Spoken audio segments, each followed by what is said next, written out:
We have been waiting for you. Si jamais c'était la dernière, autant de finir bien. You will come with us. Avec des bonnes bousasses intergalactiques qui sont fun. Who wants some?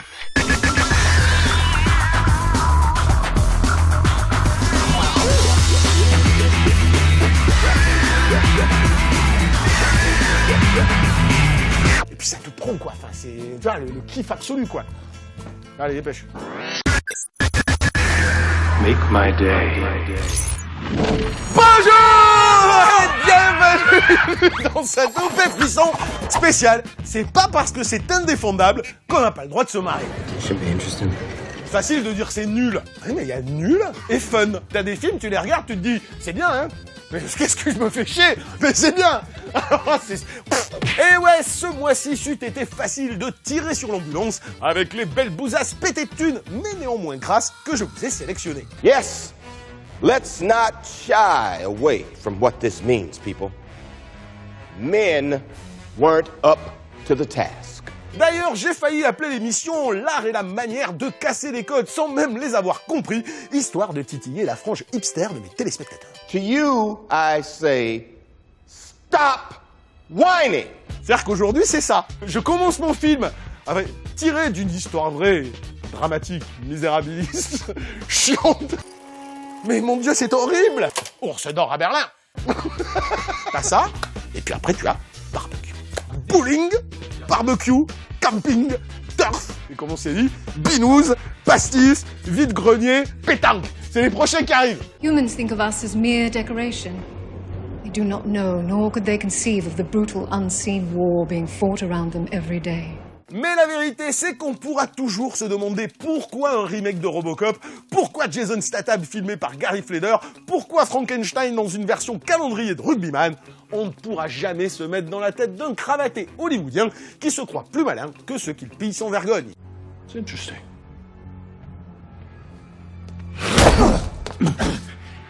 Do not ever presume to know what I want. Et ce n'est pas parce qu'en alignant des buzz et des chiffres, il peut justifier la chose que ça le dédouane de l'imbécilité hallucinante avec laquelle son entreprise est pensée. Une seule chose est sûre, la destruction de mythes, l'annihilation d'icônes, que dis-je, l'insupportable récupération de codes qui font sens à des fins insensées est devenue la plaie du siloche populaire actuel. Alors franchement, mieux vaut en rire qu'en pleurer. Comment tu veux qu'on se reconnaisse dans un siloche alors qu'on a été éduqué avec le maître de guerre? T'as grandi avec le maître de guerre, Starship Troopers, comment tu veux, aujourd'hui, te reconnaître dans Barbecue? S'il faut, le film il est bien, mais fallait pas l'appeler Barbecue. Mais moi, j'irai tout de suite voir Pastis. S'il faut un film qui s'appelle Pastis, je vais le voir. Pétanque aussi, je vais le voir. Vide-grenier, ça me tente moyen. Mais hein? Pastis, binouze, et je sais pas, un autre truc régional, là, Aligo. Aligo, c'est bon quand tu... Putain, je vais l'écrire. Je vais écrire un film qui s'appelle Aligo, qui se passe dans le sud-ouest, où on boit de la bière. C'est le triptyque du futur, mais dans les 5 ans, on les a, hein. Moi je te signe. Hein. Je te signe que dans les 5 ans, il y a un mec qui va appeler son film Pastis, ou Pétanque, ou Vide-grenier. Mais ça, c'est sûr.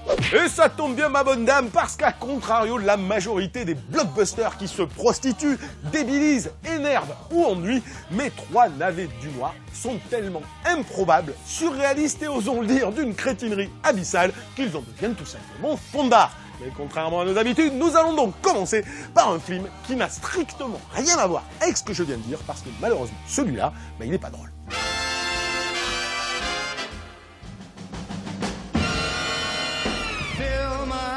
On a beau lui avoir filé une espèce de scénar impossible. Le fait que le mec il arrive à tenir visuellement son truc du début jusqu'à la fin, que ça soit même à certains moments intelligent en mise en scène, c'est-à-dire que tu déconnectes des problématiques d'enjeu de tout ce qu'il y a par rapport au film, il y a des moments, la réal de certaines scènes, c'est exactement ce qu'il fallait faire pour que ça ait de l'impact. What are you doing here? Where are you going? Louis.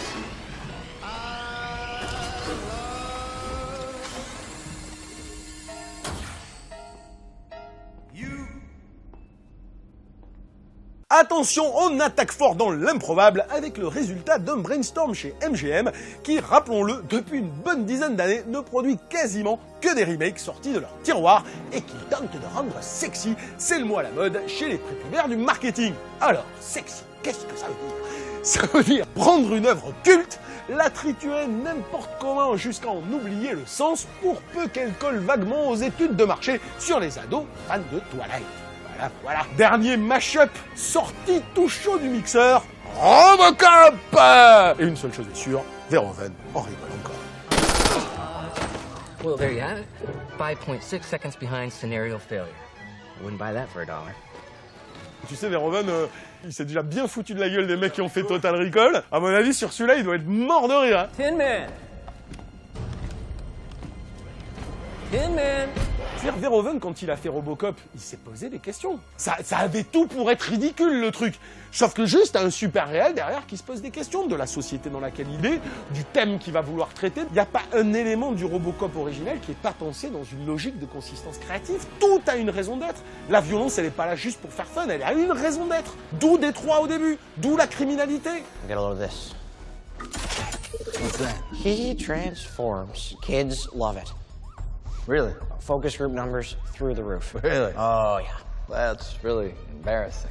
What is this? Bon, on va pas charger la mule en se demandant pourquoi un tel remake quand l'original n'a pas vieilli d'une ride, si ce n'est une coupe de cheveux et 2 VFX pré-numériques. On ne va pas non plus taper facile sur l'absence de satire ou d'ultra-violence, quand bien même elles étaient consubstantielles aux propos du film original, alors que le monde de l'entertainment dans son ensemble a viré à l'encéphalogramme plat, version morale de cours d'école. Hey, doctor, what happens if I tase an exoskeleton with a little asshole inside? I think we're all curious to find out. Go ahead.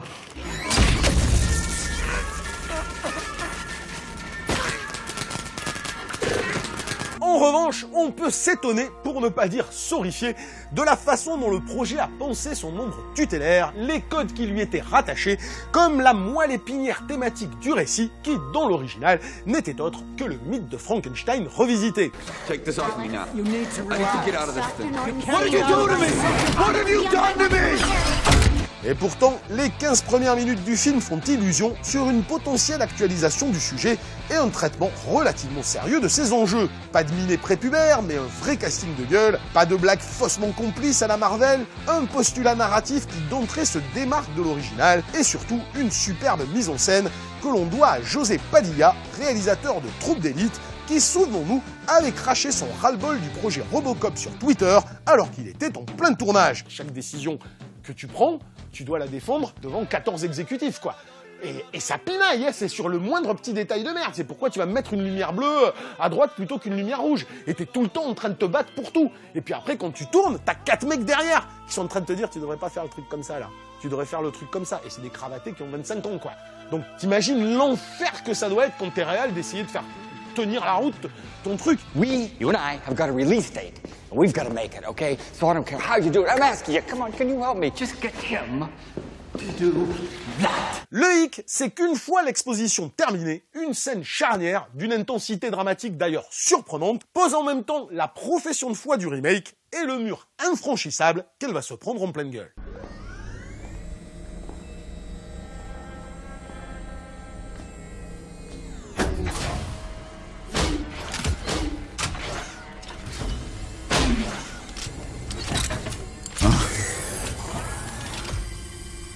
No.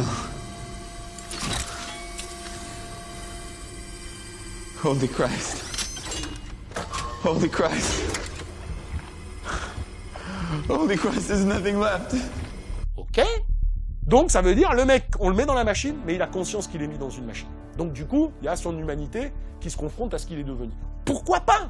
C'est fort, c'est puissant, c'est une super idée. Et c'est horrible la scène, elle est vraiment, en plus elle est dans l'esprit Verhoeven, c'est-à-dire elle met mal à l'aise. Et moi, au moment où je regarde le truc, je fais, elle est super l'idée. Qu'est-ce que tu vas raconter derrière? Parce que dans le premier, c'est une machine, donc tout le parcours psychologique, c'est je vais redevenir un être humain et je vais assumer que je suis malgré tout un homme dans un corps de machine. Donc c'est logique, c'est Frankenstein. Là, tu vas être plus malin que le mythe de Frankenstein. Bon, vas-y, raconte. C'est un mur. Ils se sont pris un mur, ils n'ont plus rien à raconter à partir de ce moment-là. Mais il y avait sans doute des alternatives. Des mecs intelligents, ils auraient pu se dire, ok, on veut faire ça, on assume. Ça veut dire que tout le reste du film n'aura rien à voir avec le Robocop original. Qu'est-ce qu'on fait à partir de là? D'un mec qui ne supporte pas l'idée qu'il reste un organe de lui-même dans une machine. Qu'est-ce qui va se passer? Ils ne se la sont pas posé la question. C'est-à-dire qu'à partir de là, la seule chose qu'ils essayent de faire, c'est de raccorder ce twist précoce dans la mécanique du premier Robocop. Ça peut plus marcher, c'est plus possible. Une aberration qui se traduit par des circonvolutions narratives improbables, des enjeux sans consistance, un arc psychologique impossible à orchestrer et un final qui tombe à plat. Dead or alive, you're coming with me. Et alors c'est horrible parce que tu vois chaque scène, tu vois le mur qui se prenne et comment ils essayent maladroitement de le contourner, c'est terrible. You don't even have a warrant. We'll overlook this little... Get down on the ground and put your hands behind your back. I'm just from marketing. Now! Okay, yep.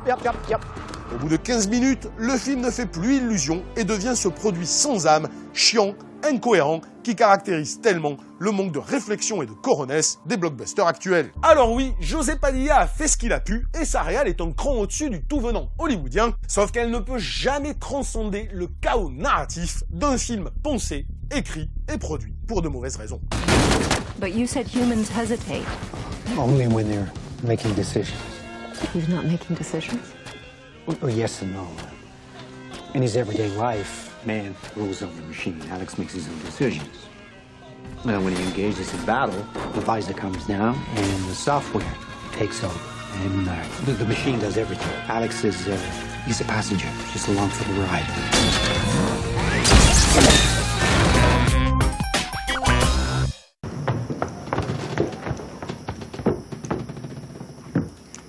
C'est quoi l'accroche? Jusqu'où iriez-vous pour protéger votre famille?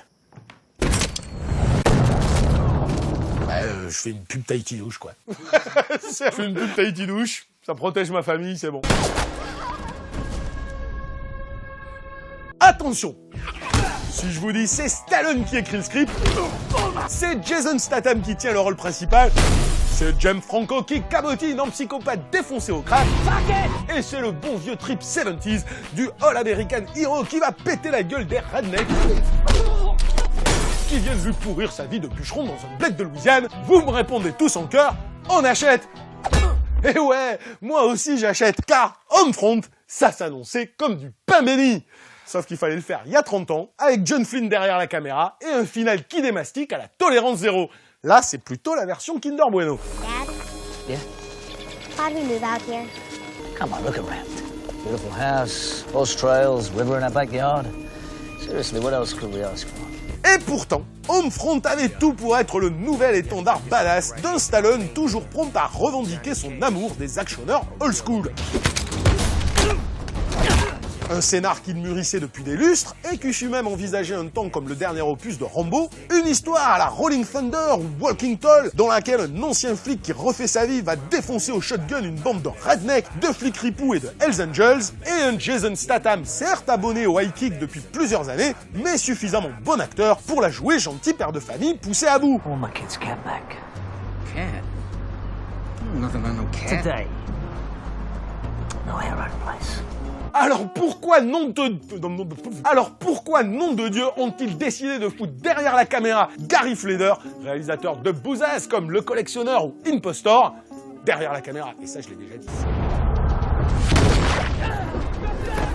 Car au final, Homefront paie le prix de cette dichotomie entre des situations intéressantes écrites par Stallone, comme l'importance accordée au second rôle, l'arc psychologique d'un père et d'une fille traumatisés par leur passé, le thème de la rumeur et de ses conséquences, et la façon parfois absurde dont le réal et les producteurs les ont exécutés. Imagine juste, première scène du film, c'est le flic undercover chez des trafiquants de dope. Ils arrivent pour faire un deal, ça part en sucette, les flics arrivent, et les flics tuent le fils du bad guy chez qui il était undercover, et du coup, le méchant Hells Angels, il voit Statham, il comprend que c'est un flic undercover, et il dit...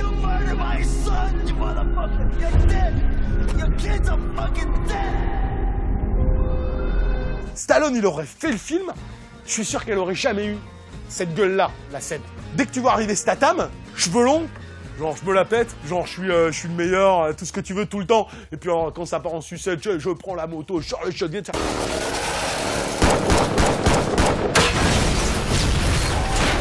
Stallone, dans son regard, t'aurais senti la peur.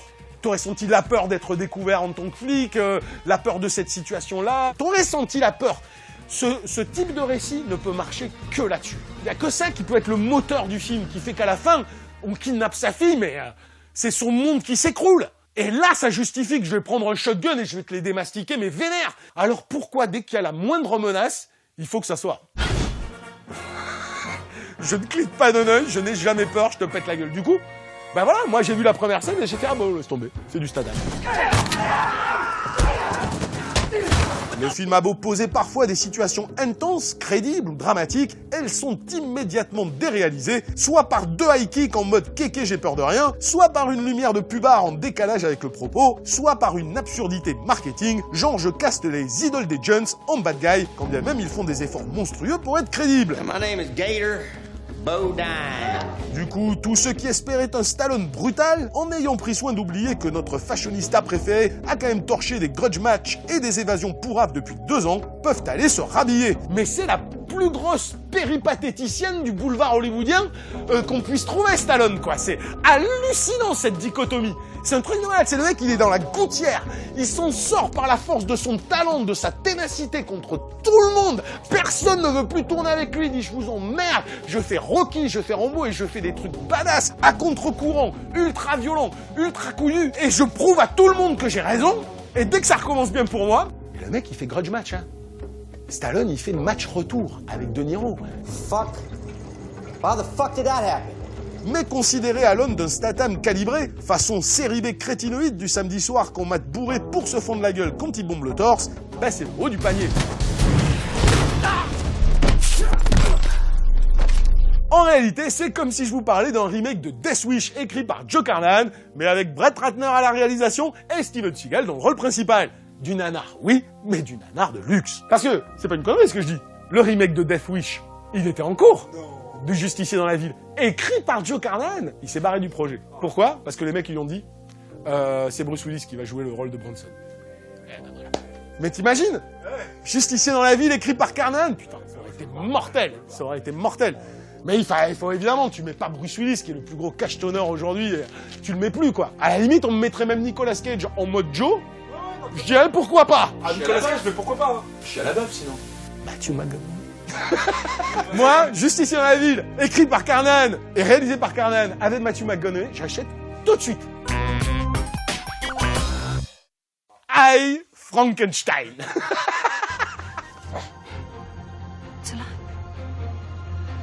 It's alive. On va faire I Frankenstein. Bon, alors il nous faut un mec quand même qui soit beau gosse parce que Frankenstein il doit être sexy. Bon, tu fais ok, mais c'est génial, hein. C'est génial. T'as Hercule, t'as Pompéi, t'as Abraham Lincoln, et t'as I Frankenstein. Et nous allons voir pourquoi.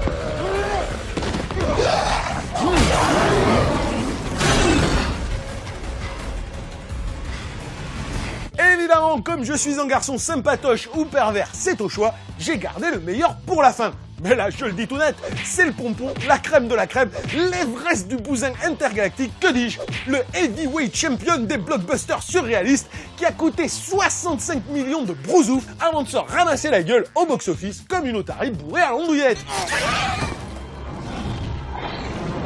Et puis après, le seul truc que je me rappelle, c'est des gargouilles et des démons super mal maquillés et des gerbes de flammes partout dans l'écran, parce qu'à chaque fois qu'il y en a un qui tue un autre, c'est une gerbe de flammes. Alors à la fin de la scène d'action, c'est juste 2 milliards de flammes à l'écran, tu comprends plus ce qui se passe.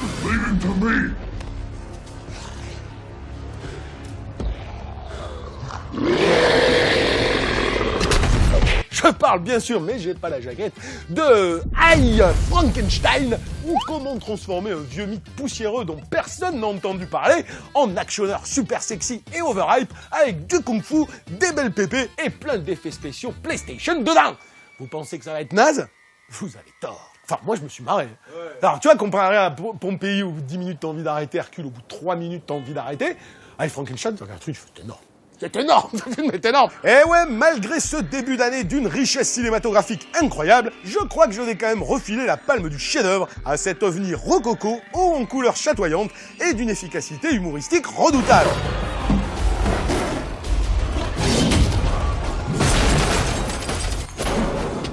Produit par la team d'Underworld pour 65 millions de patates, j'insiste, réalisé par le scénariste de G.I. Joe, avec Aaron Eckhart dans le rôle titre, vu qu'il venait de jouer double face dans Batman, logique, et Jay Courtney, le tout naze de Die Hard et de Jack Reacher.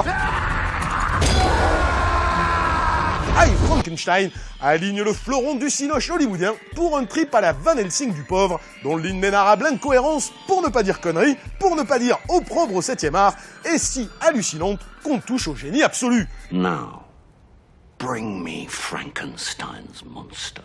Conçu à partir de l'intégralité des études de marché ciblant les 10-14 ans, une frange très prisée, I, Frankenstein est une sorte de gloubi-boulga assumé qui pille tout ce que la fantaisie moderne peut produire depuis 15 ans avec un mauvais goût qui devient progressivement jouissif. Look at its eyes.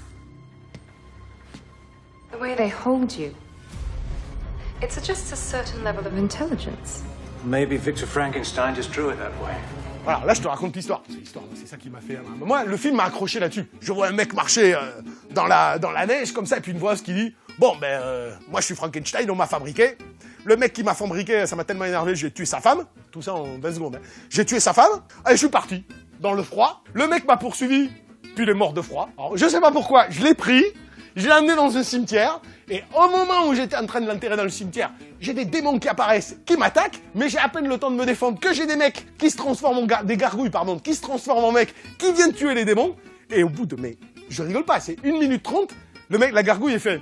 Tu viens de rentrer dans une guerre que tu ne connais pas, entre les démons d'un côté et les gargouilles de l'autre, maintenant il va falloir que tu te battes. Voilà. L'histoire c'est ça. C'est ça, c'est tout. Il y a ça. Je sais pas d'où il vient, je sais pas pourquoi. Et au bout de 20 secondes, grosso modo, on lui met des bâtons dans les mains, on lui dit tu vas aller te fighter les gargouilles. Et à partir de là, il n'y a plus de scénario. Sir, we have a situation. Et moi, perso, il m'a suffi de la scène où la bombe de service, scientifique de surcroît, reluque en minaudant le beau torse sexy de Frankenstein pour que je me lève de mon canapé en hurlant « chef-d'œuvre !» Et il enlève sa chemise. Frankenstein, quoi, sans déconner. Le mec, il a les barres de chocolat, c'est une masse. Il est huilé. Et la meuf, elle se retourne, elle fait « sexy, Frankenstein !» J'étais là, mais c'est énorme. Ce film est énorme. Parce qu'à contrario de vrais nanars chiants et irregardables, façon Hercule, Pompéi, Abraham Lincoln, Underworld, et j'en passe, ici, ça ne se prend pas au sérieux une seule seconde. I'm sorry, I just don't believe in gargoyles and demons. Frankenstein! Oh, shit.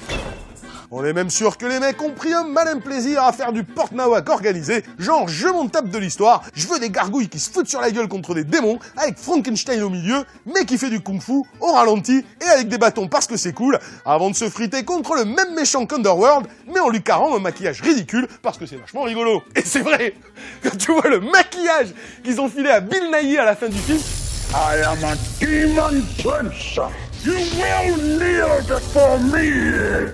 Non, mais on faisait ça dans une série Z de Tibor Takak au milieu. Personne ne connaît Tibor Takak, mais les cancres sauront qui c'est. C'est improbable. Alors oui, I, Frankenstein sombre très vite dans la zèderie de luxe. Oui, c'est absolument indéfendable. Et oui, c'est une purge pour fans de Sucker Punch et de Underworld. Mais contrairement à tous ces films, c'est juste fun. Non, ce qui est drôle, c'est quand tu vois les interviews, moi ça j'adore. Ah non, mais les press junkets sur ce genre de film, c'est énorme. Au moins quand Samuel Jackson, il te fait des serpents dans l'avion, et quand il pose des questions, il dit « Non mais les mecs, je fais des serpents dans l'avion, je veux me marrer quoi, c'est rigolo, c'est fun, c'est débile, on le sait, mais on se marre. » Il est honnête. Là, tu vois la meuf, quand elle s'appelle Yvonne Stratovski ou un truc comme ça, là, la belle pépé du film, qui joue la scientifique, il dit « Oui, alors je suis allé rencontrer plein de scientifiques qui m'ont parlé de la façon dont on conduit l'électricité dans le corps, et tout ça. » Aïe, Frankenstein, putain, qu'est-ce que tu me fais là?